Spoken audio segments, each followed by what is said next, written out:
Assalamualaikum warahmatullahi wabarakatuh. Astaghfirullahaladzim. Astaghfirullahaladzim. Astaghfirullahaladzim. Alladzi la ilaha illa huwal hayyul qayyum wa atubu ilaih. Subhanallahil azim. Subhanallah wa bihamdi. Astaghfirullah. La ilaha illa anta subhanaka inni kuntu minadz zalimin. Sahabat Jawa Pesat, kali ini Aam Abi Surya akan menyajikan sebuah pemaparan, sebuah penjelasan perkara tentang rajah. Apa arti rajah? Rajah itu adalah sebuah karya tulis yang tersusun huruf ke huruf. Ada yang dari huruf Romawi, Mesir kuno, bahkan sampai huruf Arab ataupun huruf Jawa dan macam sebagainya. Tentunya di situ mempunyai sandi-sandi ataupun simbol-simbol yang memiliki banyak arti dan tujuan sesuai dengan si pembuat. Rajah di situ adalah hasil cipta dari sebuah kalam yang dipecah-pecah sesuai dengan abjadnya masing-masing, yang di situ ada tujuan dengan membangkitkan sebuah khodam ataupun sebuah kekuatan cipta yang ada di dalam sebuah kalam tersebut. Jadi saudaraku, jangan heran dan jangan mudah sedikit-sedikit harus pakai azimat, sedikit-sedikit harus pakai rajah. Ya boleh-boleh saja mengkonsumsi ataupun memakai azimat ataupun sebuah rajah. Tapi alangkah lebih bijaksananya kita ketahui asal muasal rajah, penggunaan rajah, bagaimana cara untuk tidak kita juga menggunakan rajah. Karena dalam diri manusia ini sudah rajah yang sangat luar biasa. Bayangkan kalau umul kitab itu ada dalam diri manusia, berarti sangat-sangat luar biasa manusia ini. Hanya manusia itu kena penyakit yang namanya penyakit dedel, penyakit males. Jadi angel arep goleki. Jadi kalau ada orang punya karya tangan sebuah rajah terus dipamerkan tajribnya, itu rata-rata manusia itu terheran-heran, terkagum-kagum. Jadi di sini Aam coba paparkan dan simpulkan sekali lagi, rajah adalah hasil cipta sebuah karya tangan dari sang penulis. Dan di sini saya akan ajarkan bagaimana cara membuat rajah, bagaimana cara menulis rajah, dan bagaimana cara mungkin selanjutnya untuk mengasma rajah-rajah yang dijual di pasaran. Banyak macamnya seperti rajah Ontokusumo, rajah Sulaiman, rajah Balkis, rajah penangkal sihir, dan macam sebagainya. Itu pun kalau kita yakini juga bagus, tetapi alangkah lebih indah, alangkah lebih mulia kalau kita yakin sama sang pemilik rajah tersebut. Siapa? Ya tentunya Allah. Walaupun dibuat manusia, dibuat orang pinter, orang hebat sekalipun, ya raja tetap raja. Raja juga makhluknya Allah. Alangkah lebih mulianya kita kalau menggunakan akal kesempurnaan kita daripada mengantongi raja kesana kemari. Jadikan diri kita sebagai raja. Dengan cara apa? Zikrullah. Dengan cara apa? Mengingat Allah. Dengan cara apa? Sholat. Dengan cara apa? Sholawat. Jadi sahabat Jawa Pesat, perlu diketahui meniti sebuah ilmu menuju ilahiyah itu macam-macam cabangnya. Jangan berhenti di satu cabang. Seperti pemaparan cara menarik azimat, jangan pernah kita mau dibodohi oleh orang-orang yang tukang jual azimat ataupun yang suka narik azimat. Kita boleh heran, kita boleh menghormati, kita boleh ya bersahabat. Yang penting kita tanamkan rasa hormat, rasa sayang. Tapi jangan berlebih. Karena ujungnya kita nanti dibodohi, diapusi. Begitu juga dengan rajah. Rajah adalah hasil cipta olahan karya tangan dari kemampuan manusia menulis sebuah tulisan-tulisan yang putus-putus. Terus di sini Aam akan coba paparkan bagaimana cara membuat rajah, dan ini langsung bisa sahabat Jawa Pesat gunakan semua. Siapapun ini boleh mencoba. Agar apa? Agar tahu bahwasanya kita ini bukan siapa-siapa, tetapi kita ini milik siapa. Kalau kita meyakini Allah, berarti kita ini milik Allah. Berarti sama-sama makhluknya Allah. Punya kemampuan yang sama, punya kehebatan yang sama, punya imajinasi yang sama. Hanya saja kadang-kadang mentalnya nggak sama. Nah, mental penjual, mental petani, mental pembisnis, mental pejabat, hanya seperti itu pembeda. Di sini saya akan paparkan bagaimana cara membuat raja, bahkan cara mengasma raja. Yang dijual di pasaran itu raja-raja yang cuma ditulis, di-scan, terus di-copy banyak-banyak, disablon banyak-banyak, dan itu numpuk. Ya rata-rata mohon maaf, banyak di rumah-rumah, ustadz, kiai, ataupun apa. Dan saya tidak menyebut salah satu orang, tapi kebanyakan seperti itu. Alangkah lebih baiknya kalau saudara ini mencari ilmu fikih, cara sholat, cara berwudu, cara torekoh, ataupun cara membagi zakat daripada mencari ilmu-ilmu yang seperti ini. Maka di sini tidak perlu Anda cari. Saya akan coba paparkan sejelas mungkin bagaimana cara Anda bisa merajah, saudaraku semua bisa merajah, dan itu bisa Anda buktikan. Bismillahirrahmanirrahim. Ini saya ijazahkan, yang mau mencoba boleh. Silakan, Anda nggak usah minta ijazah. Anggap aja apa yang saya omongkan ini bismillah. Ini sebuah ijazah. Hanya untuk sebuah percobaan agar kita semua terhindar dari, mohon maaf, syirik ataupun mengkultuskan sebuah benda yang seharusnya tidak kita kultuskan. Anda silahkan beli kitab mujarobat di pasar ataupun di toko ataupun kitab rajah. Cara merajah bagaimana? Yang pertama, ini tata cara beliau-beliau atau mereka-mereka yang betul-betul menjalankan tata cara merajah. Bukan asal yang penting jual rajah dibungkus, yang penting jadi mahar, salam tempel dapat duit. Kan kebanyakan seperti itu. Toh nanti kembalinya juga sama Allah. Raja anti maling, raja anti bacok, dan ini dan itu dan sebagainya. Jadi kalau memang kita ini mau merajah, yang benar-benar kita ini mau merajah, silahkan. Raja apa yang mau dibuat ataupun dibikin, seperti misalnya raja hizib bahar.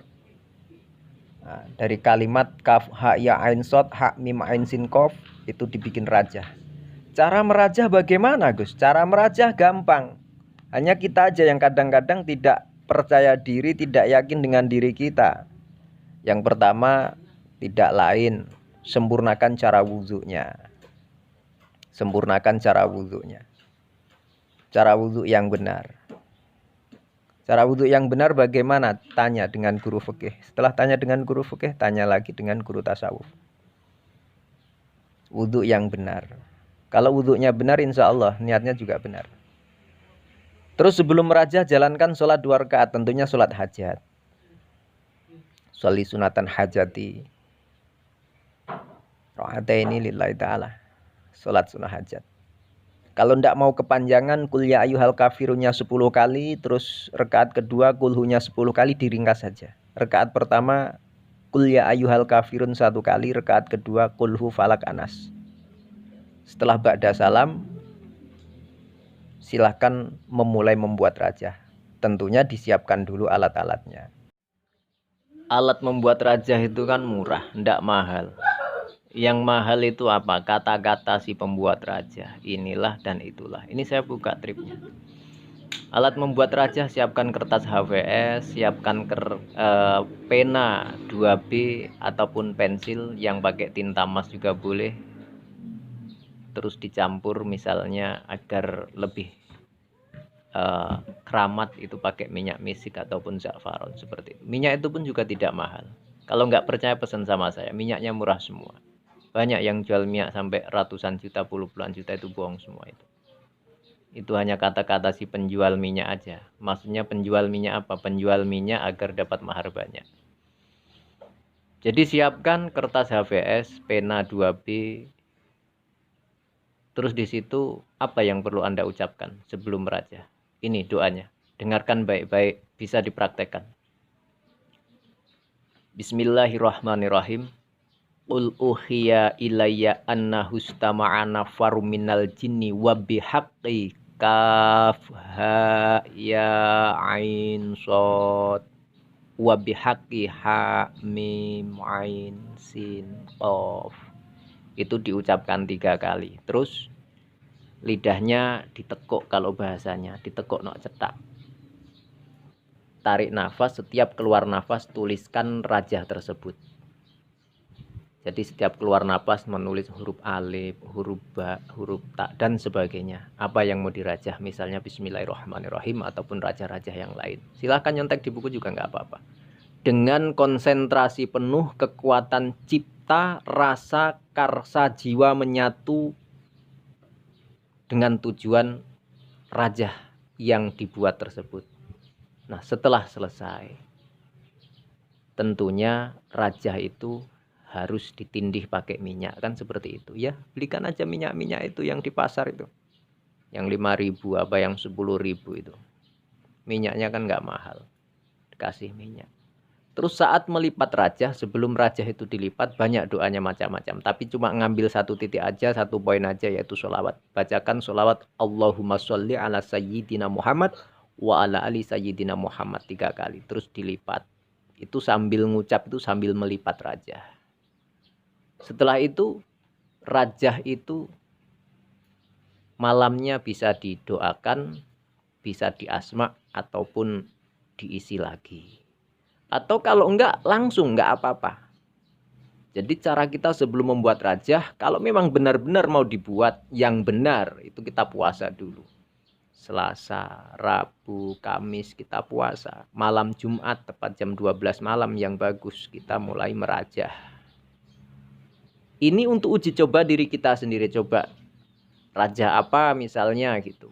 Untuk tanaman, untuk warung, ataupun untuk apa. Coba kita bikin sendiri. Setelah itu kita rasakan reaksinya seperti apa. Coba kita yakini sesaat. Untuk apa? Untuk kita tahu. Agar kita nggak terobsesi lagi, nggak nggumunan, nggak dibodohin lagi sama tukang rajah yang bohongan. Ya ada yang asli, ada yang benar-benar luar biasa, mustajabnya juga ada yang luar biasa. Tapi tetap sampan dibodoni. Wong kertas regane 10.000, bahane paling tuku 50.000, sampan kon mahari piro? 5 juta, 10 juta, sampai puluhan bahkan ratusan juta. Ini sengaja saya buka. Kenapa? Agar umat Islam sekarang itu cerdas. Kawan-kawan ini yang mau meniti spiritual ini cerdas. Nggak lagi dibohong-bohongi sama kawan sendiri. Terlebih orang lain yang membohongi, kan gitu. Nah, daripada untuk belajar hal-hal yang seperti itu, apa nggak enak datang ke alim yang mengajarkan fikih, caranya ibadah yang benar, sholat yang benar, wudhu yang benar, toharoh yang benar, zakat yang benar. Kita akan lebih selamat. Percaya nggak? Dari kesemuanya itu cuma merujuk di satu titik. Allah lah yang menentukan. Kalau kita sudah berani mengamalkan ayatnya Allah, cukup Allah sebagai pelindung, sebagai pembimbing, sebagai wakil. Ngapain kita kesana kesini pakai raja? Walaupun dulu saya juga pernah bikin raja, maharkan raja. Kenapa? Setelah saya tafakuri, saya renungkan, ternyata itu nggak menguntungkan Islam, itu nggak menguntungkan agama Islam, nggak, cuma menguntungkan diri pribadi. Kalau mau kaya dengan raja, subhanallah, saya bikin raja anti tembak, anti bacokan seperti itu, terus dimahar-maharkan. Jadi sekarang niatnya karena Allah saja. Dari semua perjalanan akhirnya saya bisa membuka kepada saudaraku semua agar bisa lebih paham. Dan ilmu-ilmu itu memang ada, tuntunannya memang ada.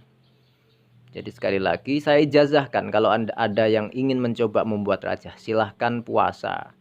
Ini kalau benar-benar mau dibuat rajah yang sebenarnya. Selasa, Rabu, Kamis, malam Jumatnya sholat hajat 2 rakaat, posisi persiapan seperti tadi. Sebelum merajah baca doa, Qul uhiya ilayya annahu istama'a nafarum minal jinni wa bihaqqi kaf ha ya ain shad wa bihaqqi ha mim ain sin qaf. Terus tulis rajah, posisi lidah ditekuk ke atas, nok cetak bahasane. Setiap hembusan nafas kita menulis ayat demi ayat rajah tersebut. Dan ingat, kalau huruf bolong ditulis bolong, jangan sampai buntu. Misalnya shad, mim, itu ditulis bolong, jangan buntu. Terus setelah selesai, kita konsentrasi sejenak, baca sholawat 3 kali sambil rajah itu dibungkus. Udah kasihkan orang. Kalau memang mau kita maharkan, udah banyak duit. Jadi kita itu harus paham bagaimana kita itu menjadi manusia ataupun menjadi seorang muslim yang selangkah lebih cerdas. Misalnya kita mau mahari raja atau apa, mending uang itu dihadiahkan untuk pak yainya atau ustadznya atau siapa sih pemilik raja, dan kita minta benar-benar didoakan sama Allah, itu akan lebih baik. Atau itu diniatkan dihadiahkan, disedekahkan untuk fakir miskin, yatim piatu, dan niatnya tujuannya untuk apa, seperti itu sama dengan raja. Jadi seperti itu, mudah-mudahan ini bermanfaat, mampu membuka wacana, wawasan, agar saudaraku semua nggak jadi orang gumunan, nggak jadi orang yang gampang dibodohin orang. Dengan ini bisa membuat raja. Akhirnya setelah tahu, setelah bisa, titik temunya kita udah nggak lagi gumun dengan yang namanya raja. Mampu mengkafahkan diri kita hanya kepada Allah, berpasrah dengan doa, sholat, sedekah, doa, sholat, sedekah, minta perlindungan apapun bentuknya kepada Allah. Terima kasih atas perhatiannya, semoga bermanfaat. Assalamualaikum warahmatullahi wabarakatuh. Salam Jawa Besar.